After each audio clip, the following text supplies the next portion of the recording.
सभी को जय हर नाम। कैसे हैं आप लोग? उम्मीद करता हूँ अच्छे होंगे और वीडियोस में मज़ा आ रहा होगा, वीडियोस को गहराई से जान रहे होंगे। तो मैं बताना चाहूँगा कि वीडियोस थोड़ा ऑलमोस्ट लेट हो जाता है, उसके लिए मैं आपसे माफ़ी चाहूँगा, क्योंकि प्रॉपर अभी मैं खाली वीडियोस पे तो काम करता नहीं हूँ, तो इसलिए थोड़ा सा टाइम निकालना पड़ता है। तो मैं आपको बताना चाहूँगा कि आज का हमारा जो टॉपिक रहेगा वो थोड़ा सा कॉमन रहेगा। आज हम थोड़ी सी जो हमने पीछे बातें करी उसका एक रिवाइंड करेंगे ताकि हमें चीज़ों को समझने में मज़ा आए। पहले मैंने आपको प्रमाण टू प्रमाण सारी बातें बताई थी, आज हम उन पे थोड़ा सा डिस्कस करके उन्हीं को समराइज़ करेंगे ताकि आपके दिमाग में पीछे की सारी बातें क्लियर अच्छे से हो जाए। तो जैसा कि मैंने आपको बताया था, मैंने पिछले वीडियोस में आपको अवतार का नाम बताया था कि उनका नाम क्या होगा, कल के अवतार जब आएंगे तो उनका नाम क्या होगा। मैंने आपके साथ वो जगह भी शेयर करी कि वो जो आएंगे वो किस जगह पे आएंगे, क्या नाम होगा उस जगह का। और इनफैक्ट मैंने आपके साथ नक्शा भी वहाँ का शेयर कर दिया है कि भैया ऐसा सब कुछ एक जगह चल रहा है, आप खुद जाके देख सकते हैं। तो जैसा कि मैं आपको बताना चाहूँगा कि सबसे पहले तो गौर करने की बात यह है कि सिर्फ हमें एक चीज पे गौर करना है कि सबसे पहली बात तो ऐसा दिव्य ज्ञान, सारे धर्म शास्त्रों से एक ही बात निकाल के दिखाना, और वो भी सारी बातों का एक एक ग्रंथ में लिखा हुआ प्रूफ हमें फ्री में घर बैठे मिल रहा है। और जबकि बिना प्रामाणिक ज्ञान और उसमें कोई दिव्यता नहीं, वो लेने के लिए हम जने कहाँ कहाँ कितने दूर दूर तीर्थों में जाते हैं और कहीं कहीं सत्संग सुनने जाते हैं, वो सब करने जाते हैं, पैसे खर्च करते हैं, टिकट्स भी लेने पड़ते हैं, तब भी ऐसा ज्ञान कहीं मिलता नहीं। और आज आज आप देखिए कि आपको कौन होगा, मुझे ये बताइए कौन होगा पूरी दुनिया में जो आपको सारे धर्मशास्त्रों से एक ही बात निकाल के दिखा दे। मुझे एक ऐसा बता दीजिए जो कुरान से भी वही बात निकाल के दिखा दे, गुरु ग्रंथ साहिब जी से भी वही बात निकाल के दिखा दे, हमारे धर्म ग्रंथ सनातन धर्म से भी वही बात निकाल के दिखा दे, बाइबल से जीसस के उससे भी वही बात निकाल के दिखा दे। मुझे एक ऐसा बताइए। सब आपको यही बोलेंगे, अपने धर्म को श्रेष्ठ बताएंगे, दूसरे को गलत। तो सबसे बड़ा कंफ्यूजन तो यार दुनिया में यही है आज कि ये रिलीजन का जो झगड़ा है ना, उसे कौन खत्म करेगा। तो जो हमें हर बात का प्रूफ दिखा रहा है, सारे धर्मों को एक ही कर दे रहा है कि भाई ये सब एक ही बात कह रहे हैं, और ये सब चीजें वो फ्री में हमको अवेलेबल करा रहा है, तो भैया उससे बढ़ के कौन है। आप ये जितनी भी बातें हैं, ये ग्रंथों में पेज नंबर बोले जा रहे हैं, मतलब सब कुछ बताया जा रहा है, आप इन्हें लिखा देखिए, सब कुछ प्रमाणित कौन बता रहा है आपको। कितने लोग बोलते हैं कि मैं हूं वो अवतार, मैं हूं वो अवतार, बोलते सब हैं, लेकिन मुझे ये बता दीजिए कि इस दुनिया में कौन सारे धर्मों को एक करके सबसे एक ही बात निकाल के दिखा रहा है। मेरे हिसाब से ऐसा कोई नहीं है, केवल आपको इन वीडियोस में ही ये बात मिल रही होगी। तो कल की अवतार वही होंगे, वो एक नॉर्मल सिद्ध पुरुष होंगे, जैसे हमारे पिछले अवतार आए, हमारे कबीर साहब आए, राम जी आए, तो वो भी एक ऐसे ही साधारण पुरुष की तरह आए। और जब वो अवतार आते हैं तब हम उन्हें जान नहीं पाते, और बाद में उन्हीं के नाम के मंदिर, मस्जिद, गिरजा, गुरुद्वारे खड़े करके लड़ते रहते हैं। तो मेरा कहने का मतलब ये है कि आज हमारे सारे धर्म अगर दुनिया में एक हो जाएं,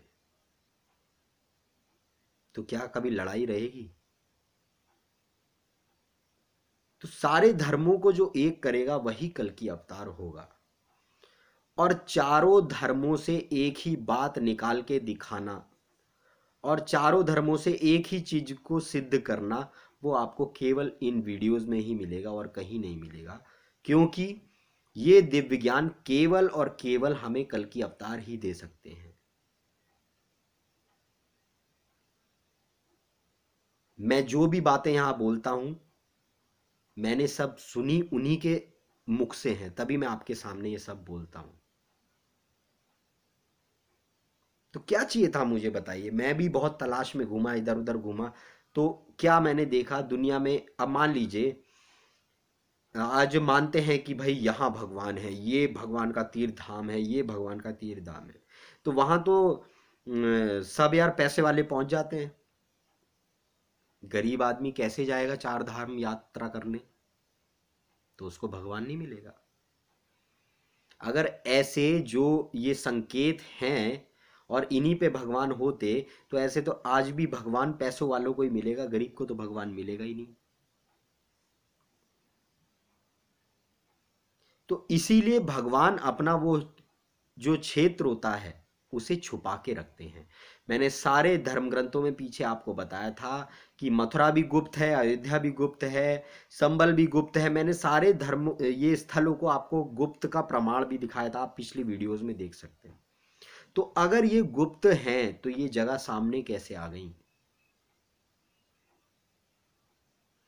ये सब एक ही जगह के नाम हैं, वो जो गोल जगह होती है और वो जगह गुप्त होती है। अवतार जब आते हैं तो उस जगह को प्रकाशित करते हैं, उस जगह को लोगों को बताते हैं कि ये देखिए ये है वो जगह, जिसा बोला जाता है, जिसे अखंड मंडलाकारम व्याप्तम येन चराचरम तत्पदम दर्शनतम येन तस्मै श्री गुरुवे नमः। अखंड माने जो खंडित होने वाला नहीं है, मंडल माने गोल आकार, माने आकार का, अखंड मंडलाकारम व्याप्तम येन चराचरम, यहाँ पे चराचर जीव निवास करते होंगे, इसे कहीं पहाड़ों में मत ढूंढना।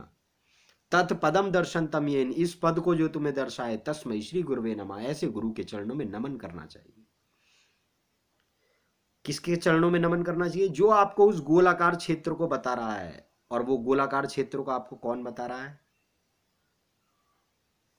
आई एम नॉट, मैं नहीं, वो। ये दोहा जो अभी मैंने आपको बोला है ना, ये आपको हर जगह कहीं ना कहीं देखने को मिलेगा। आपकी नजरों के सामने ये दोहा जरूर आएगा, तब आप गौर करेंगे। देखिए गोल चीज का उन्होंने कितना बड़ा रहस्य बनाया, और देखा जाए तो सारी चीज संसार की गोल को ही दर्शा रही है। गाड़ी का टायर घूम रहा है तो गोल, किसी भी मशीन में, फैक्ट्री में मोटर घूम रही है तो वो गोल, पानी की एक बूंद जब बारिश में गिरती है तो वो भी पूरा गोल बना के दिखाती है और सेंटर पॉइंट को भी दर्शाती है। बूंद जो गिरती है वो सेंटर पे गिरती है। आप देखिए किसी भी हमारे महापुरुष या भगवान की फोटो होती है, उसके ज्यादातर पीछे गोल चक्र दिखाते हैं। तो ऐसा क्यों ये क्यों है? ये क्यों हो रहा है? ये भगवान हर तरीके से शो करता है कि देख ये समझने की चीज है, इसको समझ। तो मेरी नजर में चीज वो सही है जो प्रमाणित हो, और जिसका प्रमाण नहीं वो सत्य नहीं। कोई हमें इतनी प्रमाणित चीज दे रहा है और फ्री में दे रहा है, एक पैसा नहीं, और कोई छुपाव नहीं, किसी से भी कैसे भी बता दो, तो फिर उसे कौन ना माने? क्यों नहीं माना जाए उसको? अब कहते हैं कि अवतार जब आएगा तो भारत से आएगा। जी हां, बिल्कुल सही बात है, अवतार भारत से आएगा। पर भारत कहां है? भारत भी गुप्त है। अब आप कहोगे यार ये अजीब बात है, ये सारी धरती को इसने गुप्त कर दिया। भारत भी गुप्त है। अब भारत पे थोड़ी सी बात कर लेते हैं। आपने देखा होगा भारत के झंडे में एक चक्र दिया गया है। भारत के झंडे में चक्र क्यों दिया गया?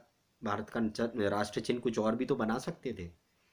भारत का राष्ट्रीय चिन्ह चक्र ही क्यों दिया गया? और उसका नाम क्या है? अशोक चक्र। आ माने नहीं, शोक माने दुख, जहां पे कोई दुख नहीं होता वो होता है अशोक चक्र। और नीचे लिखा रहता है सत्यमेव जयते, यहां से सत्य की जय होगी। वो अवतार उस गोलाकार भूमि के केंद्र बिंदु पे आके इस दिव्य का, सत्यता का ज्ञान दुनिया को देगा।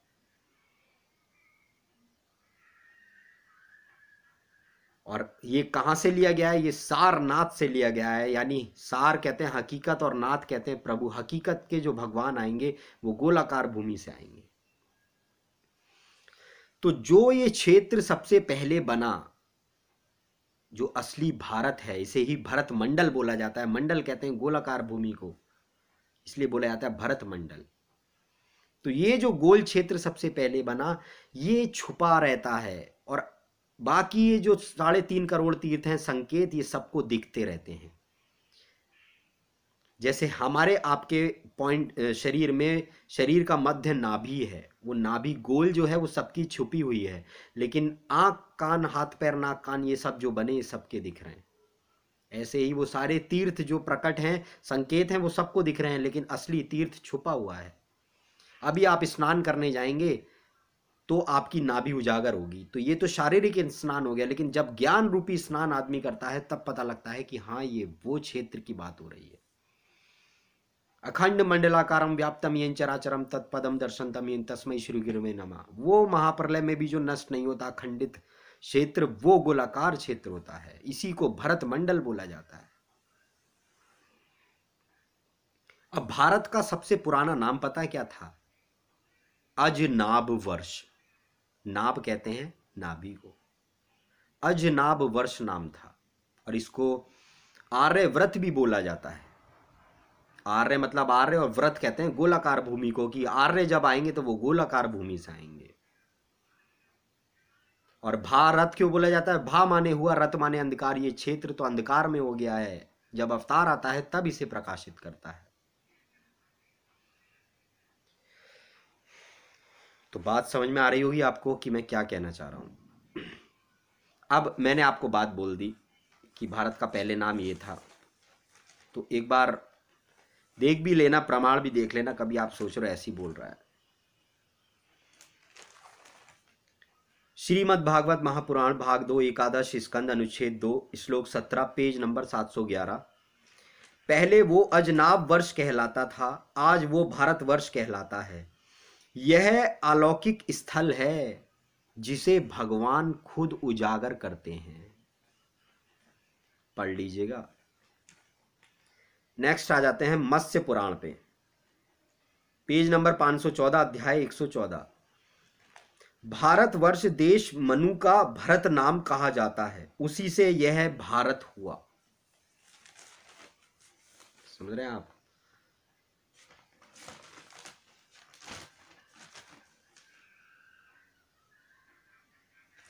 एक और प्रमाण आप देख लीजिए। ऋग्वेद मंडल 3 सूक्त 53 श्लोक 12 पेज नंबर 445।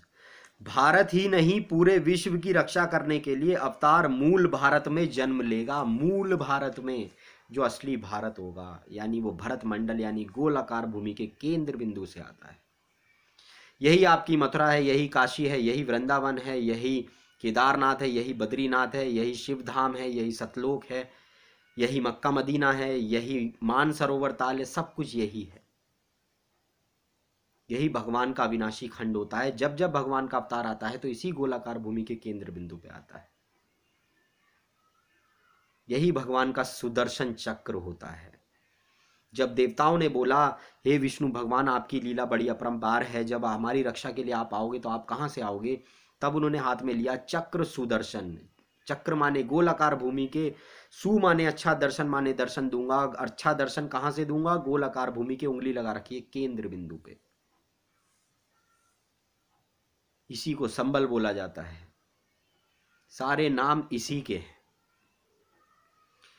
तो मैंने आपको बताया, अभी तक जो बात हुई, ये पीछे का टॉपिक हमने आज की वीडियो में रिवाइज करा थोड़ा सा। और मैं बताना चाहूँगा कि जब अवतार मानव रूप में आता है तो वो मानवीय लीला करता है। वो ऐसे साधारण सा आके बन के बैठ जाते हैं कि लोग, साधारण व्यक्ति तो लोगों को आजकल वैसे ही पसंद नहीं है। लोग सोचते हैं, अरे ऐसे साधारण इंसान, ये भगवान कैसे हो सकता है? यही भगवान का विष्णु प्रपंच होता है। तो अवतार कौन होगा? एक ऐसा ही पुरुष जो दिव्य ज्ञान रखता हो, जो सारी दुनिया को एक करने का ज्ञान रखता होगा। आज मेरे हिसाब से तो जो सारी दुनिया को एक करा है, मेरे हिसाब से तो भाई उससे महान आदमी कोई है नहीं। सारे दुनिया को एक सूत्र में बांधेगा। वो नास्त्रदमस भी बोल के गए हैं, और ये सारी भविष्यवाणी उन्हीं पे फिट होती हैं। यूं तो बोलने को दुनिया बोलती रहे, लेकिन बोलने से काम नहीं होता। सत्य तो वही है जहां प्रमाण है। प्रूफ आपके धर्म ग्रंथ हैं। ये धर्म ग्रंथ इसीलिए बने हैं, जब ऐसे कितने ही बन के खड़े हो जाएंगे तो आप असली की पहचान कर सकें। तो उम्मीद है आपको बात समझ में आई होगी। आज का वीडियो इसीलिए बस यहीं तक रखेंगे क्योंकि वीडियोस अब बहुत लंबे हो रहे थे पीछे, तो अब वीडियोस को थोड़ा सा शॉर्ट भी करेंगे। और मैं बताना चाहूँगा अगला वीडियो बहुत ही अच्छे कंटेंट के साथ आएगा, बहुत ही जानदार कंटेंट के साथ आएगा। अभी तक हमने चीज़ों को रिवाइज करा है कि वो अवतार कहाँ आए हैं, कैसे आए, मैंने आपको बताया, और वो सारे धर्मों से एक ही बात निकाल के दिखा देते हैं। वही मैंने आपके साथ बातें शेयर करी, सारे धर्म ग्रंथों के प्रमाण हमने शेयर करे, और आगे भी हम ऐसे ही करते रहेंगे। तो मैं बताना चाहूँगा इस वीडियो को यहीं ख़त्म करते हैं। अगले वीडियो का इंतज़ार करिए, वीडियो का बहुत ही ज़बरदस्त कंटेंट रहेगा अगला भी। तो तब तक के लिए जय हरनाम, मिलते हैं अगले वीडियो में।